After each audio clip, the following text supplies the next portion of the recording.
નમસ્કાર મિત્રો, મારી યુટ્યુબ ચેનલમાં તમારું સ્વાગત છે। આજે આપણે વાત કરવાના છે એક રાખડીનું ઋણ બનેલી ઘટના છે।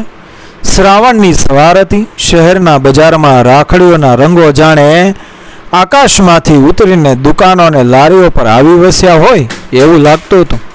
ક્યાંક લાલ, પીળી, લીલી અને કેસરિયા રાખડીઓ ઝગમગતી હતી તો ક્યાંક નાના મોતી, રેશમી દોરા અને નાનકડા ભાઈ બહેનના ચિત્રોથી સજેલી રાખડીઓ બાળકોને પોતાની તરફ ખેંચી રહી હતી। મયંક પોતાની મા સાથે રાખડી લેવા બજારમાં આવ્યો હતો। દર વર્ષોની જેમ આ વર્ષે પણ તેની બહેન માટે રાખડી પસંદ કરવાની જવાબદારી માની હતી। મયંક એક મોટી દુકાન તરફ જતા કહ્યું, માં, આ વખતે કંઈક સુંદર રાખડી લેવી છે, બહેનને બહુ ગમે એવી। માએ હસીને તેનો હાથ પકડી દીધો। સુંદર તો લેવી જ છે, પણ પહેલાં જોઈએ તો ખરા ક્યાં મળે છે। દુકાનોની ભીડ છોડીને બંને આગળ વધ્યા। થોડે દૂર રસ્તાની બાજુ એક નાનકડું પાથરણું પાથરેલું હતું। તેના પર રંગબેરંગી રાખડીઓ ગોઠવેલી હતી। પાથરણાની પાછળ બે બાળકો બેઠા હતા, એક 10 વર્ષનો છોકરો અને તેની નાની બહેન। છોકરાના કપડાં સાદા હતા અને બહેનના ચહેરા પર ઉંમર કરતાં મોટી સમજણ દેખાતી હતી। માએ મયંકને કહ્યું, ચાલ અહીંથી લઈએ। બંને પાથરણા પાસે બેઠા। બેટા, આ રાખડી કેટલાની? માએ એક રાખડી હાથમાં લેતા પૂછ્યું। 20 રૂપિયા માસી। અને આ 25। મયંક રાખડીઓ જોતો હતો, પરંતુ તેની નજર વારંવાર બાળકોના ચહેરા પર જઈ અટકતી હતી। માએ પ્રેમથી પૂછ્યું, તમે બંને ભાઈ બહેન છો? છોકરી હસીને બોલી, હા માસી। તો રાખડી તો આ બહેને જ બાંધશે ને ભાઈને? હા, છોકરાએ હસતા કહ્યું, દર વર્ષે હું જ બાંધું છું। માએ વાત આગળ વધારી, ભણો છો? થોડી ક્ષણ માટે બંને એકબીજા સામે જોયા। છોકરાએ ધીમેથી કહ્યું, ના માસી। કેમ? શાળામાં જવાનો સમય નથી મળતો? મયંકના હાથમાં રહેલી રાખડી અચાનક સ્થિર થઈ ગઈ। છોકરી બોલી, મમ્મી પપ્પા પણ સિઝન પ્રમાણે અલગ અલગ વસ્તુ વેચે છે। ક્યારેય રાખડી, ક્યારેય દિવાળીની વસ્તુઓ, ક્યારેક રમકડા। જ્યાં કામ મળે ત્યાં જઈએ। અમે પણ એમની સાથે આવીએ।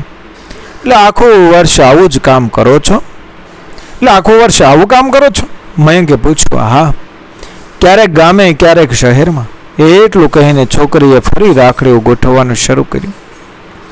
જાણે પોતાની વાતમાં કંઈ દુઃખદ હતું જ નહીં, પણ મયંકની આંખો ભીની થઈ ગઈ। માએ તરત પૂછ્યું, શું થયું બેટા? મયંક ધીમેથી બોલ્યો, માં, આપણે રાખડી લેવા દુકાન શોધતા ફર્યા અને અહીં આ બાળકો પોતાનું બાળપણ વેચવા બેઠા છે।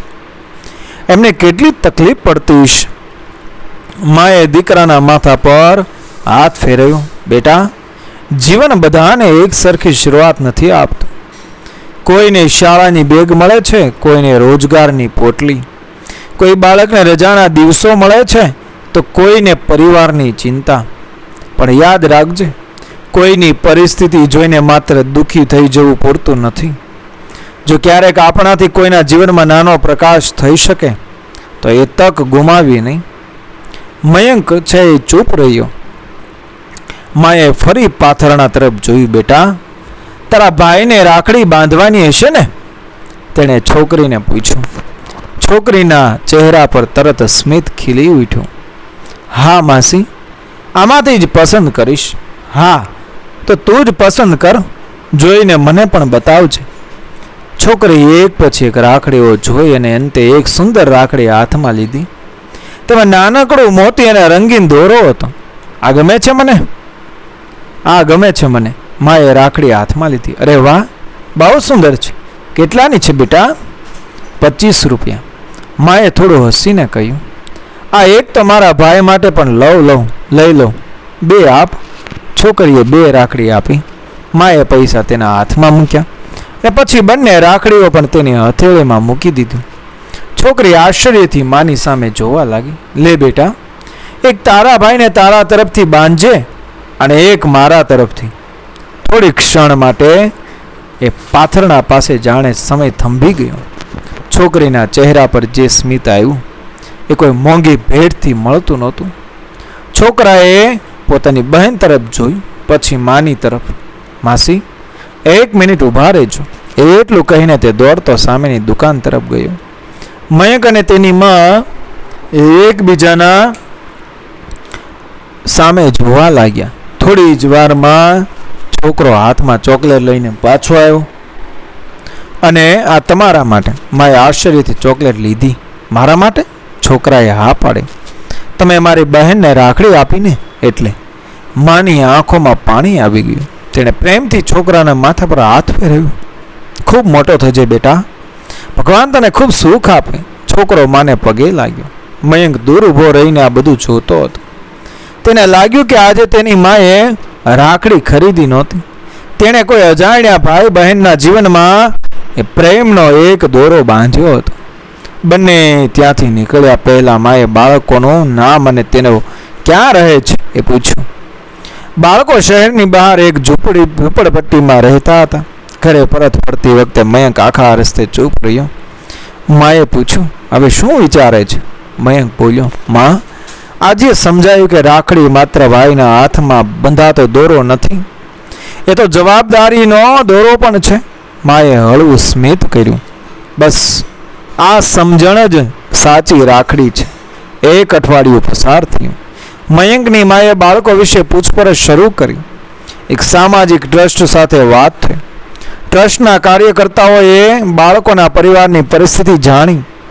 થોડા પ્રયત્નો પછી બંને બાળકોના ભણતર, પુસ્તકો, કપડાં અને રહેવા જમવાની વ્યવસ્થા કરવાની જવાબદારી ટ્રસ્ટે સ્વીકારી.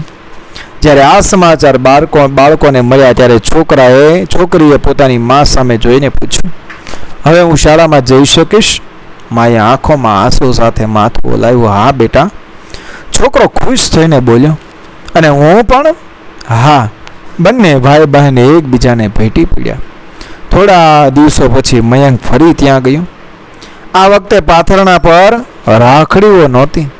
છોકરીના હાથમાં શાળાની નોટબુક હતી અને છોકરાના ખભા પર બેગ. મયંકને જોઈને છોકરો દોડી આવ્યો. માસી ક્યાં છે? આજે માં ઘરે છે, મયંકે કહ્યું. છોકરાએ હસીને કહ્યું, એમને કહેજો, એમને પણ મને રાખડી નહીં, આખી શાળા આપી છે. મયંકની આંખો ફરી ભીની થઈ ગઈ. તેણે આકાશ તરફ જોયું. શ્રાવણની હવામાં હજુ પણ રાખડીના દોરાની સુગંધ હતી, પણ હવે એ દોરો માત્ર 2 હાથ વચ્ચે બંધાયેલો નહોતો. એક પરિવાર, એક અજાણ્યા બાળક અને એક માનવીય હૃદયને જોડતો પ્રેમનો દોરો બની ગયો હતો. મિત્રો, વિડીયો પસંદ આવ્યો મારી ચેનલ સબસ્ક્રાઈબ કરો, ફોલો કરો, શેર કરો. મળીએ આવી જ ઘટના અને પ્રેરણાદાયક વાર્તાઓ સાથે આગળના વિડીયોમાં. બન્યા રહેજો મારી ચેનલ સાથે. જય શ્રી કૃષ્ણ. રાધે રાધે.